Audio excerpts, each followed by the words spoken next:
Bonjour et bienvenue sur ce nouveau tutoriel dédié à LMB qui se consacrera cette fois-ci au réapprovisionnement. Comme nous l'avons vu dans la partie vente, nous n'avons pas pu effectuer toutes nos livraisons. Certains de nos articles n'étaient pas disponibles. Je vous propose d'effectuer un réapprovisionnement sur ces articles en me rendant dans l'onglet Achat et en cliquant sur Réapprovisionnement. Une fois arrivé sur cette page, je vais pouvoir effectuer une présélection. Donc je vais sélectionner la catégorie dans laquelle se trouvent les articles pour lesquels je souhaite effectuer un réapprovisionnement. Je clique sur Rechercher et le système me liste tous les articles de la catégorie. Je clique sur Étape suivante, puis sur Rechercher, et cette fois-ci, le système me liste les articles pour lesquels j'ai besoin d'un réapprovisionnement. Donc comme vous pouvez le voir sur ces deux articles, mon stock est à 0 et j'ai une commande en cours. Mon besoin est de 12, ce qui correspond à ma commande et au stock minimum que j'ai indiqué lors de la création de ces articles. Je sélectionne tous les articles, puis je génère une commande fournisseur. Comme vous pouvez le voir, pour chacun des articles, j'ai un fournisseur qui est renseigné et j'ai la possibilité de modifier les quantités. Ici, je vais laisser à 12. Je sélectionne et je génère une commande fournisseur. Notez qu'à ce stade, vous aurez encore la possibilité de modifier les quantités si vous le souhaitez. Ici, je laisse à 12, comme je le disais précédemment, et je clique sur Commander. Puis, j'envoie la commande par mail à mon fournisseur. Quelques jours plus tard, lorsque j'aurai reçu ma marchandise, j'irai dans Annuaire, puis rechercher un contact, et j'indiquerai le nom de mon fournisseur dans la barre de recherche pour retrouver la commande. Donc d'abord, je vais sur sa fiche, puis je clique sur Achat, et je retrouve la commande qui est ici.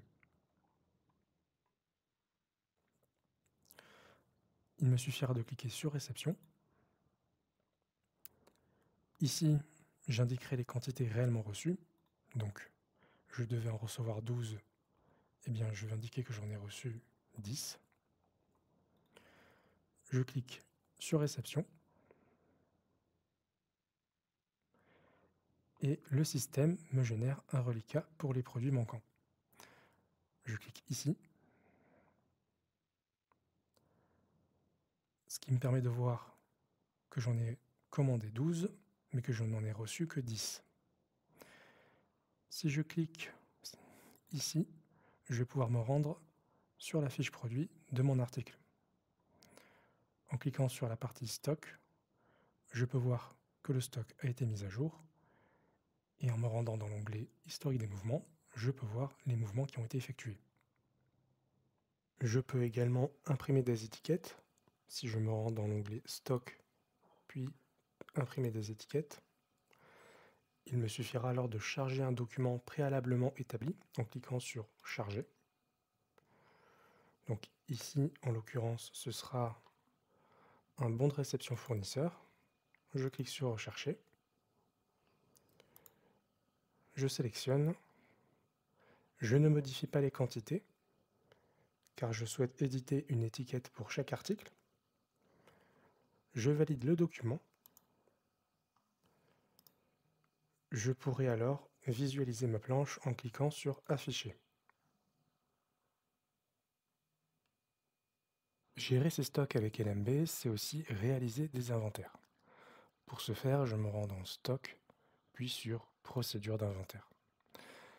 Ici, je vais pouvoir rapidement générer un inventaire en cliquant sur Démarrer un nouvel inventaire. À ce stade, je choisis le stock que je souhaite inventorier et je choisis le type d'inventaire. Donc dans notre exemple, ce sera un inventaire partiel. Je sélectionne la catégorie que je souhaite inventorier.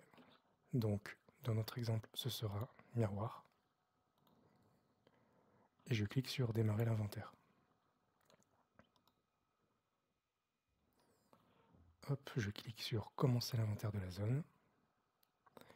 Et ici, je vais avoir la possibilité soit de recopier les quantités existantes parce qu'elles sont correctes, soit de les modifier, comme ceci. je finalise, puis je clique sur synthèse, étape suivante, et je valide l'inventaire. Mon inventaire est finalisé. Si je visualise la fiche produit d'un article que j'ai inventorié, je peux voir dans l'historique des mouvements qu'il y a eu un inventaire, ici. Enfin, depuis le tableau de bord des stocks, en cliquant sur stock principal puis état de stock, je pourrai visualiser mes états de stock ou les imprimer. Merci d'avoir regardé ce tutoriel. Si vous souhaitez en savoir plus sur Lundi Matin, vous pouvez vous rendre sur notre site lundimatin.fr. À bientôt.